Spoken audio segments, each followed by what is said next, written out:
Ok, a mí me pidieron que tuviera esta conversación con ustedes acerca de evangelismo eficaz y eficiente.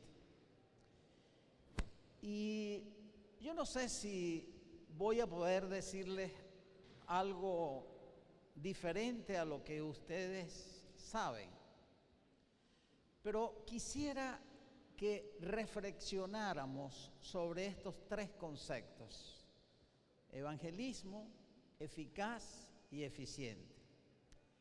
Y estoy seguro que por lo menos vamos a poder preguntarnos si nosotros hacemos evangelismo eficaz y si hacemos evangelismo eficiente. Entonces, vamos a comenzar definiendo cada uno de esos tres términos y luego vamos a ver en qué área nosotros pudiéramos eventualmente trabajar y hacer uso de eso que vamos a aprender. Como todos ustedes saben, evangelismo es dar a conocer la salvación por medio del sacrificio de Jesús para todas las personas. Y tenemos un concepto errado que yo quisiera tratar de cambiar en esta mañana. Creemos que un grupo de personas muy cultos, muy estudiados, son los que tienen la capacidad de ser un predicador. Y generalmente eso se lo damos a los pastores, a los ancianos, a los predicadores laicos, pero no toda la iglesia interviene en eso. Pero déjenme decirles que usted puede evangelizar, usted se puede convertir en un evangelista simplemente contando lo que Dios ha hecho por usted. Si usted está aquí, es porque Dios ha hecho algo por usted. Y esta mañana, cuando hablaba el pastor Melchor, preguntó que si alguien sentía que el Espíritu Santo lo había tocado y lo había traído a la iglesia. Y todos levantaron la mano. ¿Sí o no? Bueno, ese cuento, si usted se lo echa a otro, está evangelizando. Y no hay poder mayor que cuando usted habla con convicción. Así que todos estamos en la capacidad de evangelizar. La palabra evangelismo proviene de esa palabra griega euangelos, y está formada por dos palabras: eu, que significa bueno o buena, y ángelo, que es noticia o mensaje. Así que etimológicamente el evangelio es un mensaje bueno, una noticia buena que dar. Ahora vamos a ver qué es lo que es eficaz. Y el diccionario de la Real Academia dice que eficaz es lo que tiene eficacia. Así que si nos van a explicar, no sabemos todavía qué es. Tendríamos que buscar qué es eficacia. Y entonces, eficacia es la capacidad de lograr el efecto que se desea o se espera. Una persona es eficaz, un procedimiento es eficaz cuando logra hacer lo que debe hacer. Y aquí quisiera que pensáramos y tuviéramos la primera reflexión. ¿Hemos sido eficaces en predicarle a todo el mundo? No oigo. No. Así que si no hemos sido eficaces, esta es la primera reflexión que deberíamos hacerme yo particularmente. ¿Cómo puedo hacer para que desde mi punto de vista, con mis recursos, con lo que yo sé, convertir el evangelio en algo eficaz? Pero quisiéramos saber también qué es eficiente. Y otra vez tenemos el mismo problema. Eficiente es que tiene eficiencia. Y debemos saber entonces qué es eficiencia. Y eficiencia es la capacidad de disponer de alguien o de algo para conseguir un efecto determinado. Es esto. Yo puedo ser eficaz, pero pudiera ser no eficiente. Por ejemplo, yo le llevo mi carro al mecánico para que me lo arregle. Y paso 6 meses para que me lo arregle. Y finalmente a los 6 meses me lo entrega perfecto. El mecánico fue eficaz. Fue eficaz. Fue eficaz, porque eficaz es hacer lo que hay que hacer. ¿De acuerdo? Pero fue eficiente, no fue eficiente. ¿De acuerdo? Entonces, eficiente es cuando uno usa el recurso adecuadamente. ¿Y qué recursos son esos? El que usted tenga. El tiempo, las personas, los recursos económicos. Entonces, esta es la segunda reflexión. Nosotros tenemos en todas nuestras iglesias un montón de gente que no trabaja. ¿Sí o no? ¿Somos eficientes? No. Entonces, 2 reflexiones. Ni somos eficaces ni somos eficientes. Ahora, esto depende totalmente de la administración. No. ¿De quién depende? Depende de nosotros. Y yo creo que si nosotros aprendimos en este seminario esas 2 cosas, yo me doy por complacido, porque va a cambiar la actitud. ¿Y ustedes creen que puede cambiar? Definitivamente sí. Bueno, ya vamos bien. Ahora, ¿qué es lo que hay que hacer en este caso de nosotros? Bueno, está muy claro, lo que tenemos que hacer es predicar. Y ahí está el concepto de que hay que ir a evangelizar a todo el mundo. Y esto lo conoce todo el mundo. Cuando a alguien le pregunta cuál es la misión, inmediatamente Mateo 28. Pero ¿somos eficaces? ¿Somos eficientes? Ahora miren esta cosa interesante. Piense por un momento en esto. Cuando a las personas que registra la misma Biblia supieron que un ángel le estaba dando el mensaje, no hallaban qué hacer. Se tiraron contra el suelo, adoraron, y el ángel le decía, no te preocupes, tranquilo, que yo soy como tú. ¿Se acuerdan de eso? ¿Qué creen ustedes que hubiese pasado si a alguien se le aparece el propio Señor Jesús y le dice, vaya a hacer esto? ¿Lo harían o no lo harían? Yo creo que definitivamente sí. San Juan 17 describe una oración del Señor Jesús.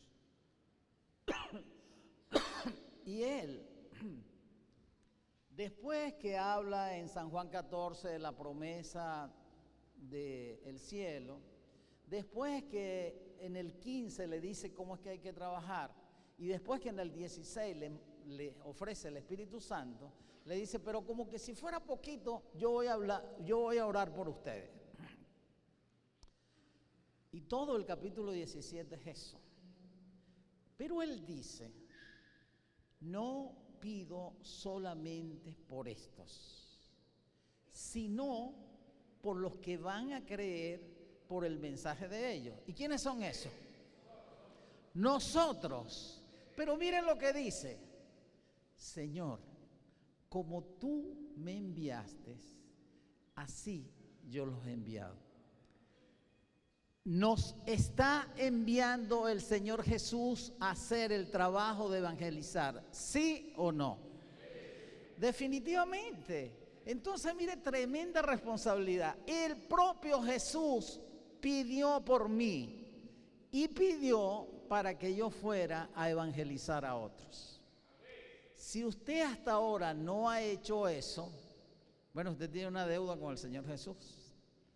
y lo trajeron acá, o creo yo que fuimos traídos para acá, para recordarnos, el Señor te necesita a ti para terminar el trabajo de la evangelización. La otra cosa, nosotros decimos que tenemos el mensaje de los tres ángeles. El mensaje de los tres ángeles lo conoce toda la iglesia, pero recuerden que el mensaje del tercer ángel, dicen, es la última oportunidad que tiene el mundo. Ahora, muchas denominaciones no predican esto así, pero nosotros sí. Y el mensaje del primer ángel tiene un sentido de urgencia. Y el ángel, cuando habla, dice que habla a gran voz. Clama a gran voz.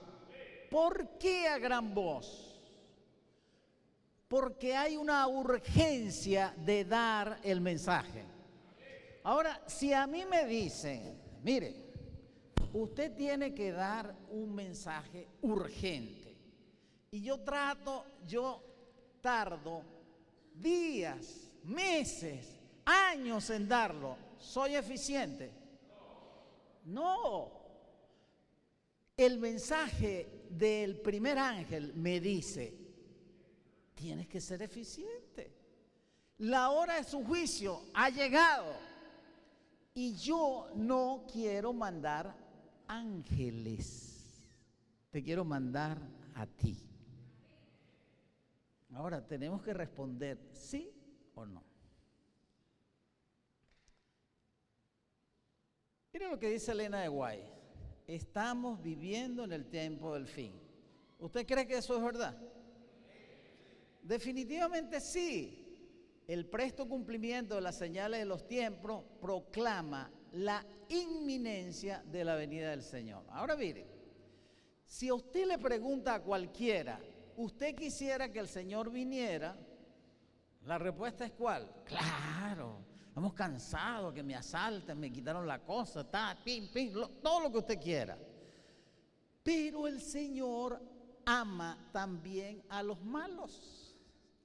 Y a esos malos que no han conocido el Evangelio, Él quiere que también esté en el cielo. Y necesita de cada uno de nosotros para que este Evangelio sea eficaz y eficiente. Ahora, ¿cómo medimos la eficiencia hablando de evangelismo? ¿Cómo creen ustedes que la podemos medir? ¿Y cómo se vería el resultado? ¿Cómo se vería el trabajo? Ganancia de almas, crecimiento de la iglesia. Y lo veríamos así. Ahora, vamos a hablar un poquito de esto. ¿Cómo puede crecer la iglesia? Hay un señor que se llama Christian Schwartz, que es un investigador interdenominacional y él tiene muchos libros. ¿Cuántos conocen a Christian Schwartz? Poquitos. Les voy a dar una recomendación buena. Cuando lleguen a su casa, métase en Google y escriba ahí crecimiento natural de la iglesia. Crecimiento natural de la iglesia y escribe este nombre. Y le va a salir el libro de donde yo saqué esto. Y es un libro pequeño, así que lo puede bajar y lo puede leer. Y lo puede leer en pantalla también. Ahora mire qué es lo que dice él, cómo es que crece en la iglesia. Y dicen que las iglesias que crecen tienen 8 características. Vamos a hablar de eso rápidamente. Un liderazgo capacitador. Esto es, no podemos tener una iglesia que haga la labor si no lo entrenamos. Y esto obviamente que es labor del pastor, de los dirigentes de la iglesia, de los ancianos. pero tenemos que capacitar a la gente. Esa capacitación la hacemos de acuerdo a la capacidad de la persona, de acuerdo al don que tenga. Naturalmente que todo lo que nos mueve tiene que ser con un espíritu ferviente. Estructuras funcionales se refiere a que no tengamos tantos obstáculos para hacer cosas. Culto inspirador no tiene necesidad de explicarse. Y células integrales. A nosotros nos están hablando de esto de grupos pequeños de hace mucho tiempo y como que no entramos en la onda, chamo. Y resulta de que los investigadores, antes o después que Elena de White lo dijo, ellos han comprobado que científicamente está demostrado, Pastor Toala, que los grupos pequeños funcionan. ¿Perdón? Sí, señor. Evangelismo por necesidad. Esto significa cuando una persona tiene una necesidad y se satisface esa necesidad, él queda enganchado. De hecho, era el método del Señor Jesús. Y hay que tener relaciones afectivas. Ahora miren, los sitios donde usted pudiera, o a lo que yo me voy a referir, son estos 3 sitios donde usted puede hacer evangelismo. Evangelismo de la iglesia. A pesar de lo que dicen que es ir, que es salir, que es ir a buscar a la gente y traerla después, nosotros seguimos predicando en las iglesias. Así que hacemos evangelismo de la iglesia. Vamos a ver cómo pudiera ser eso mejor. Evangelismo de grupos pequeños, ustedes saben qué es eso. Y me voy a referir tal vez un poquito más al evangelismo especial. Vamos a decir qué es eso de evangelismo especial. Esta iglesia la reconocen ustedes, la mayoría aquí son de la Asociación Venezolana Occidental y con toda seguridad reconocen este edificio. Este señor, en un libro que se llama La Iglesia que Trabaja, dice lo siguiente: las iglesias amigables tienen mayor potencial para crecer. Las iglesias menos amigables tienen menos potencia para crecer o menos potencial. Y uno, si analiza esto racionalmente, uno debería decir, la iglesia debería ser amigable, ¿sí o no? Pero la pregunta es, ¿son nuestras iglesias amigables? Y tal vez no. Medio que para abajo. Es más, alguna gente, yo le he oído decir, yo no estoy viniendo a la iglesia porque es que no puedo ver al hermano tal. Y yo me cambié porque es que cuando lo veo me revuelve el estómago. ¿Tú crees que esta puede ser una iglesia eficiente? ¿Cómo vas a ser tú si tú quieres ir al cielo y tú se te revuelve el estómago cuando ves a hermanos? No vas a poder estar en el cielo, porque no hay 2 cielos, ni hay un cielo para una iglesia y otro cielo para otra. Se supone que todos vamos a ir al cielo. Ahora miren, ¿cómo es que se demuestra esta actitud amigable en la iglesia y cómo pudiéramos aprender para hacer de nuestras iglesias sitios más atractivos cuando viene una visita? Ahí dice la mejor actitud. Y la mejor actitud es que cuando una persona llega a la iglesia, en los próximos 30 segundos que él llegó a la iglesia, se va a hacer una imagen de la iglesia. Si él ve que esa iglesia realmente es calidad Norben, él va a querer quedarse. Pero si él, habría la posibilidad de quedarse, pero si él observa que esa iglesia no es atractiva para él, no va a volver. ¿Estamos? ¿Y qué pudiera ser eso de amigable? Muchas veces llega una visita y nadie la saluda. Y resulta de que quien lo invitó ese día no fue. Entonces él llegó ahí como un desconocido, todo asustado. ¿Tú crees que va a volver? No va a volver. Pero si todos nosotros tuviéramos la actitud de que quien llegue a la iglesia lo vamos a hacer que se sienta bien, probablemente no hace falta quien lo invitó, porque se va a sentir muy bien. Una mejor comunicación. La persona esta tiene una serie de expectativas. Ojalá que yo le pueda dar un mensaje de amistad. Oye, no lo había visto usted. ¿Quién es usted? Yo soy Leo Acosta. Estoy aquí para servirla. ¿Cómo es que es su nombre? Petra Pérez. Ay, entonces como yo me siento contigo, mira, aquí está la señorita Petra Pérez, que viene por primera vez. ¿Qué te parece? Que tan lindo que tiene su pelo. Cosas así. Ese es un mensaje de comunicación. Mejor servicio. ¿Qué gesto?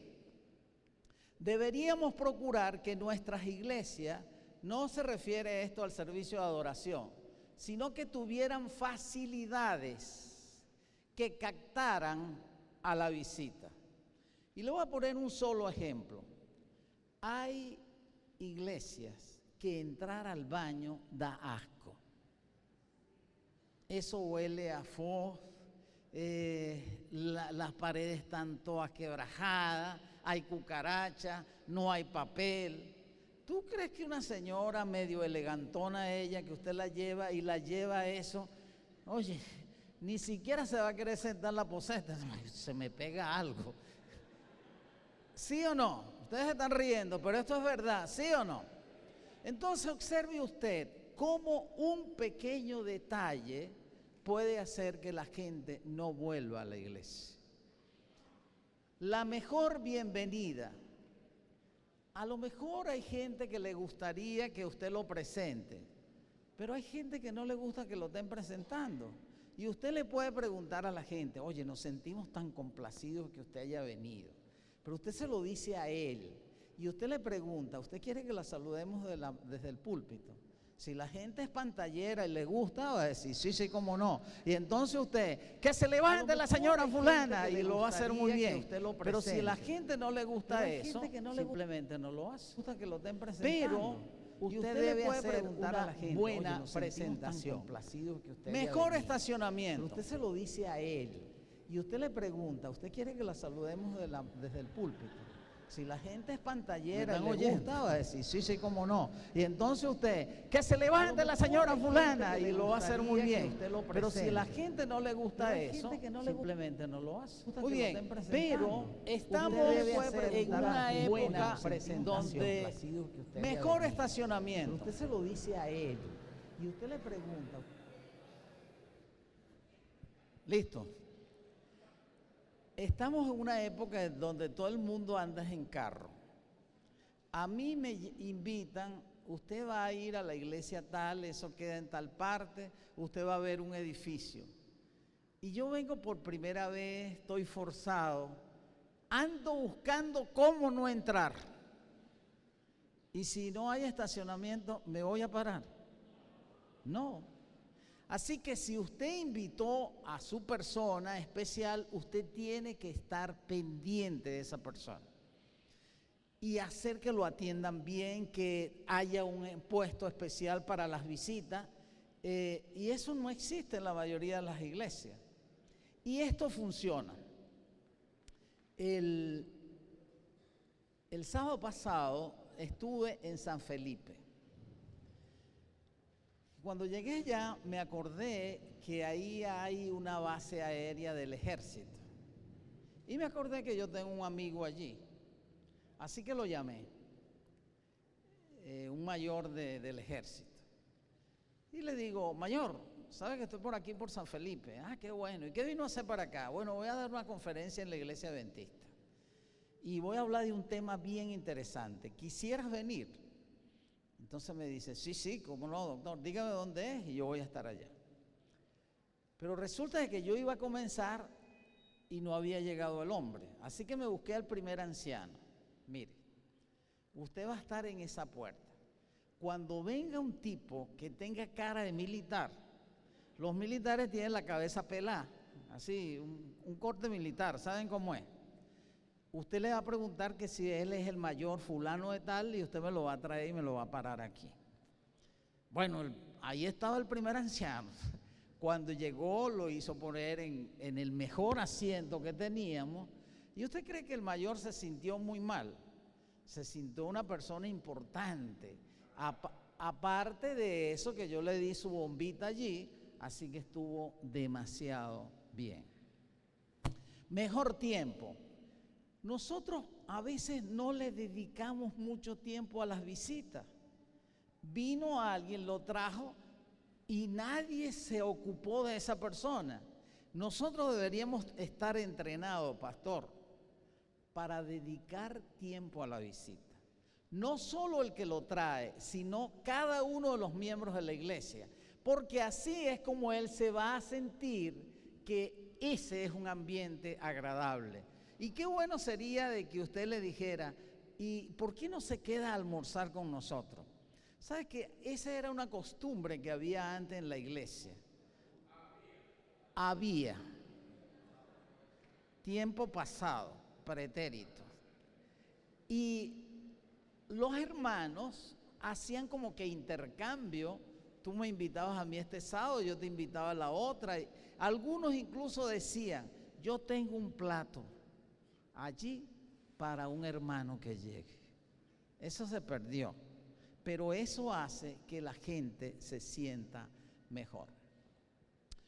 No voy a dar un discurso de grupos pequeños. Yo creo que tenemos suficiente información en esta iglesia de lo que son los grupos pequeños, que tienen ventajas, quita la barrera que significa la iglesia. Usted puede llevar a gente, amigos ahí a su casa y es mucho más fácil. Pero quisiera hablarles de esto. Hay un libro que se llama Casas que transforman el mundo. Y en ese libro se presentan estas estadísticas. Y estas estadísticas fueron hechas por este autor, menciona a Chuar, que ya les hablé de él. Y miren lo que dice allí.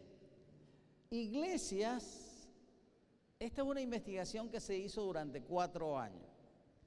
Las iglesias que tenían entre 1 y 100, y ahí entrarían los grupos pequeños, ganaron 32 almas.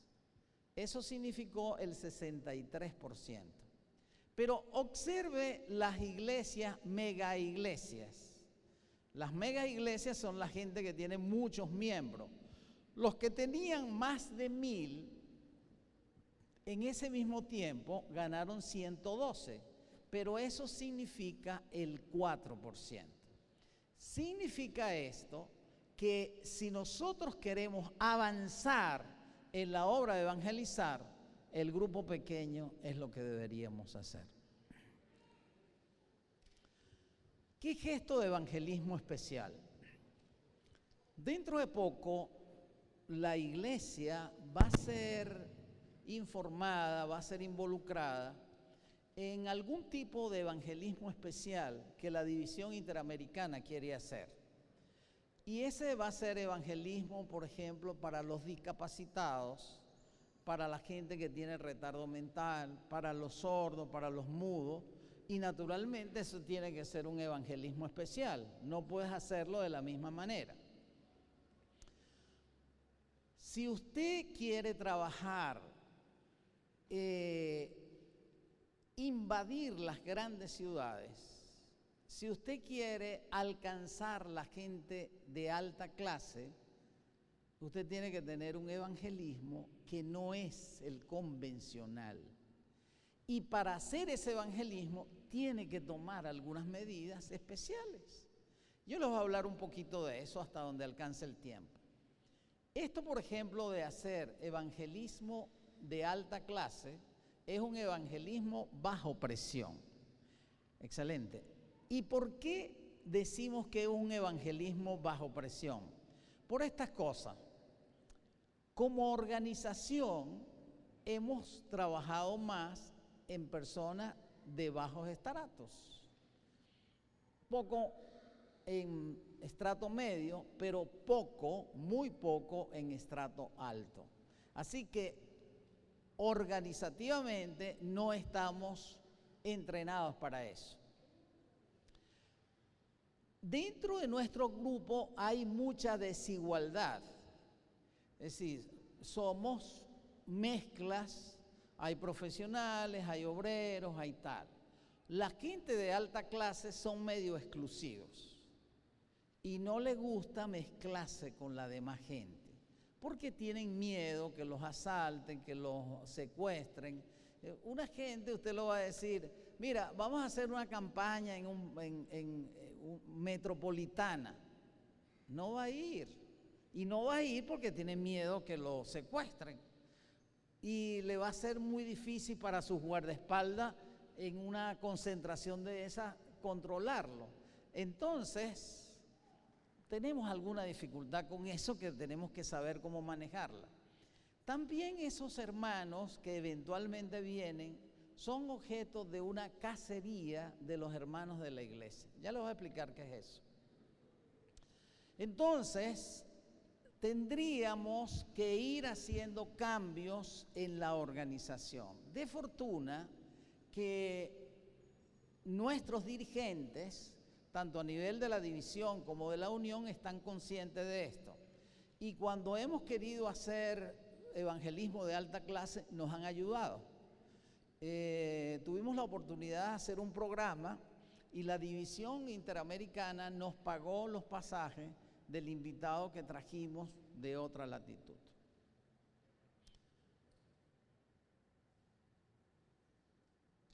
Esto de la desigualdad, pues, la gente que está así medio encumbrado, si usted lo invita a una iglesita de esta humilde, simplemente no va a ir. Entonces debemos ver cómo manejamos esto. Creo que no vi, ajá.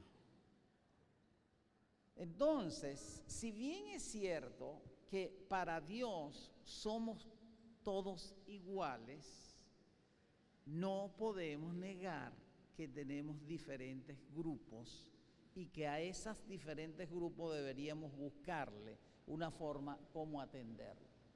¿Qué gesto de cacería de hermanos? Cuando viene una persona de mucho poder económico, los hermanos le quitan prestado y no le pagan. Quiere que los empleen y creen que como son hermanos de la iglesia pueden llegar tarde y que no los pueden votar. Y si los votan, forman un lío. Y entonces hasta lo llevan a la junta de iglesia. No, así no es. Entonces mucha gente se exime de ir a la iglesia por esta razón. Así que tenemos que pensar en algunas soluciones. ¿Cuáles serán esas soluciones? Yo creo que hay que trabajar con Dios, esto es lo primero. Hay que buscar un sitio especial de reunión. Hay que saber que este es un ministerio especial y deberíamos tener una persona especial que haya entendido un pastor o un profesional o una persona de alto nivel que dirija este ministerio especial. Esto del Espíritu Santo es lo único que puede mover esto. Si usted se pone a inventar y no involucra a Dios, va a fracasar. Pero cuando la gente ora para que pasen cosas, cosas van a pasar. Y cosas que usted no está esperando que pase. Contarles una experiencia. Tuvimos trabajando cuando éramos departamental de la Unión con un grupo de profesionales, de gente de media para arriba. Y ahí tuvimos ministros, teníamos rectores, teníamos abogados, gente de dinero. Y cuando hubo un tiempo adecuado, creo que pasamos 2 años trabajando con ellos, hicimos una campaña que llamamos La Biblia y la Historia Universal. Ese título ya era atrayente y trajimos mucha gente allí. Todas eran visitas, no teníamos hermanos de la iglesia, salvo el equipo que trabajaba, y lo hicimos en un hotel. Bueno, mire cómo trabaja el Espíritu Santo. El segundo o tercer día se acerca una señora y me dice: doctor, yo me quiero bautizar. Y yo, ¿por qué se quiere bautizar? No hemos hecho llamado, no hemos hablado del bautismo. Yo me quiero bautizar. ¿Pero por qué? Entonces me dijo: mire, yo conozco la iglesia desde hace 20 años. Y como yo no me quería bautizar, yo le dije al Señor que si hacían una campaña en un hotel 5 estrellas, yo me bautizaba. Y aquí está la campaña 5 estrellas, así que yo me tengo que bautizar. Cuando estoy hablando con esa señora, se me acerca uno de mis ayudantes y me dice: mire, usted ve a aquel señor que está en el extremo, que tiene la cabeza pelada, ¿sí? Él es el profesor fulano de tal, es un profesor de matemática de la Universidad X. Y él me dijo que él conoció la iglesia en la Gran Sabana, que si el pastor de la Gran Sabana estuviera aquí, él se bautizaría. Resulta que el pastor de la Gran Sabana recibió el título de licenciado en teología junto conmigo, así que era mi amigo. Y yo lo había visto el día anterior, así que yo lo llamé: mira, está pasando esto, tú te quieres presentar mañana en el auditorio, no vayas a llegar tan temprano para que no te vean. Si no llega más o menos comenzamos a las 7:30, 7:35 estás allí. Así que ese día, al día siguiente de que me contaron estas dos cosas, me paro yo antes de que comience el programa y digo: bueno, mire, yo tengo una gran noticia, y cuento lo de la muchacha. Pero sabe que yo me siento muy complacido que el profesor Pedro Pérez, matemático, esté aquí. Y él le dijo a mi compañero que si el pastor fulano de tal estuviera aquí, él se bautizaba.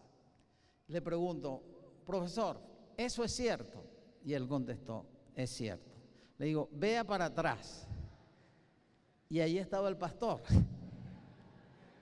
Estaba un pentecostal ahí en la reunión, y como que le metieron un resorte. Y él dijo: hombre, ¿qué estás esperando? ¿Estás esperando que el propio Dios venga y te diga que te bautice? Maligno, tienes que estudiar. Y entonces el hombre quedó así y dijo: sí, yo me tengo que bautizar. ¿Quién llevó a esa muchacha para allá? El Espíritu Santo. ¿Quién le recordó que ella había dicho que si era un hotel de 5 estrellas? ¿Quién trajo al pastor para que pasara unos días allí cuando este hombre iba a estar aquí? El Espíritu Santo. Si no involucramos a Dios en el programa, haga lo que haga, no se va a dar. Así que hay que tomar estrategias, pero hay que tener al Espíritu Santo. Dios está interesado en los ricos. Vea este ejemplo de Cornelio. El propio Espíritu Santo le habló a él. Y no solo le habló a él, sino que en el mismo momento busca al mejor predicador que hubiera cerca para que viniera a hablarle. Y la razón para que lo hace es porque son como ovejas que no tienen pastor, y él quiere que tengan pastores. Ahora, obviamente que estas personas aspiran a tener una iglesia así como esta, en una colina donde no haya nadie, donde si alguien va a llegar lo puedan divisar. Y esta iglesia como que es un poquitico difícil de construir. A lo mejor que la iglesia tenga canchas múltiples, que a lo mejor tenga como jugar tenis ahí los domingos en la noche, y que cuando quieran hacer un poco de ejercicio tenga su sala de ejercicio. Y si vamos a hacer una comidita, pues este sea el comedorcito. Eso realmente es difícil que lo logremos. Y si vamos a esperar que eso pase, pues definitivamente nunca vamos a hacer nada. Pero tenemos alternativas. ¿Qué alternativas podemos tener? Buscar lo que le dije que hicimos. Un hotel de 5 estrellas, un hotel adecuado, donde esa gente se sienta que está en su ambiente. Y bueno, imagínense ustedes, algún rico se va a sentir mal en este hotel, ¿no? Está en su ambiente. Y lo buscamos y lo llevamos y le decimos que puede traer sus guardaespaldas y le ponemos un sitio donde van a poner las pistolas y todo lo que haya que hacer, se lo hacemos. Naturalmente tiene que ser un ministerio especial. Es un ministerio especial porque es un ministerio costoso, no vas a bautizar 1000 personas en una campaña, ¿no? Así no es. Bautizas muy poquito. En esa reunión que hicimos íbamos aproximadamente unas 40 visitas y se bautizaron 2. Pero se bautizaron 2. ¿Y qué ventaja tiene eso? Esa gente también Dios la quiere en el cielo. Segundo, la influencia de esa persona puede ser muy grande y pueden ser útil para la misma iglesia. Y la capacidad económica de ellos es muy grande. Esa plata se la dio Dios a ellos para que la administraran en bien de la iglesia. Pero como ellos no saben y nadie se los ha dicho, pues no pueden invertir en la iglesia. ¿Qué les parece? Naturalmente que ahí hay que utilizar el principio de la homogeneidad. De repente tenemos que usar hermanos que hablen la misma forma que ellos, que se vistan como ellos, que se sepan comportar como ellos, aunque no participen de las creencias de ellos. Y estos grupos, de repente tú te estarás preguntando, ajá, ¿y qué voy a hacer yo con esos ricos si no quieren ir a la iglesia? Porque tú me estás diciendo que a ellos no les gusta ir a la iglesia pobre. Ajá, le hice la campaña, hice todo y entonces ahora los tengo. ¿Cómo hago para tenerlos en una iglesia? Bueno, déjenme decirles que en las grandes ciudades funcionan muchas iglesias en hoteles. En Caracas hay algunas que funcionan así. Y esa podría ser una solución. Pero esta gente las podemos llevar como gente de proyección. Y yo bautizo a un abogado que es el ultra del derecho. Entonces, como yo soy el pastor de él, yo le digo, mire doctor, usted podría prepararme una conferencia de maltrato en la mujer. Y yo quiero que me hable de todos los aspectos, del derecho, de la familia, de la Biblia, y yo lo voy a buscar en su casa, lo voy a llevar a la iglesia, no va a ir en su carro, va a ir en el mío, y vamos a pasar un día especial. Es más, a mí me gustaría que en la mañana también predicara. ¿Cómo no, doctor? Cuente con eso. Y entonces vamos a tener una persona, yo estoy seguro que cuando usted está viendo esta foto, sabe, por favor la proyección, sabe que este señor no es de esa misma clase. ¿Y qué es lo que está haciendo? Bueno, este es un matemático que vino a enseñarle matemática a unos muchachitos. Así que eso lo podemos hacer. Necesitamos orar para que consigamos ese pastor especial, ese profesional especial que quiera participar en este evangelismo especial. Ahora, cuando yo estoy hablando de esto, usted puede estar inventando un evangelismo especial. Usted puede estar pensando ahora en evangelismo de cárcel, por ejemplo. Evangelismo en los ancianatos, evangelismo en los grupos jóvenes que están presos, en los correccionales. No importa cuál sea el evangelismo especial que usted tenga, simplemente usted tiene que tener una estrategia especial para eso. Un pastor que se dedique a esto debe ser un pastor culto.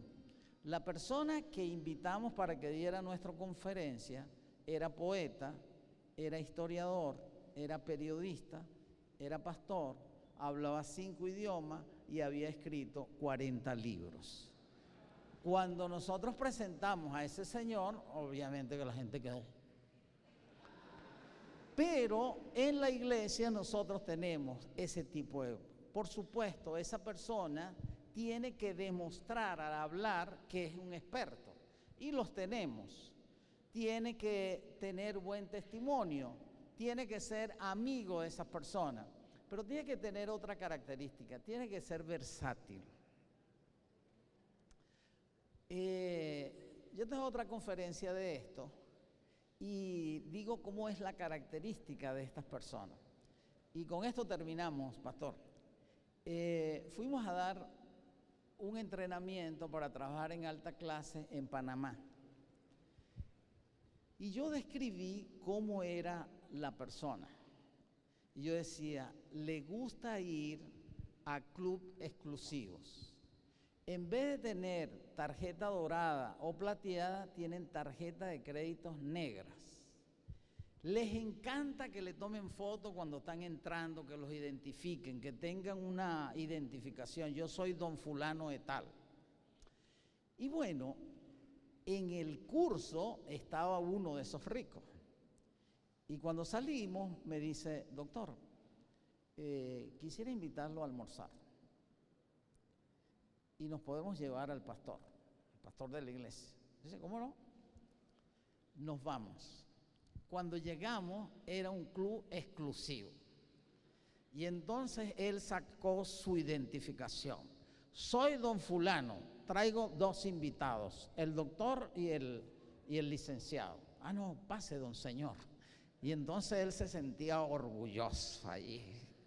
Pedimos la comida y tiró su tarjeta negra. Y yo le hacía así al pastor, ¿te das cuenta que es igualito como yo digo?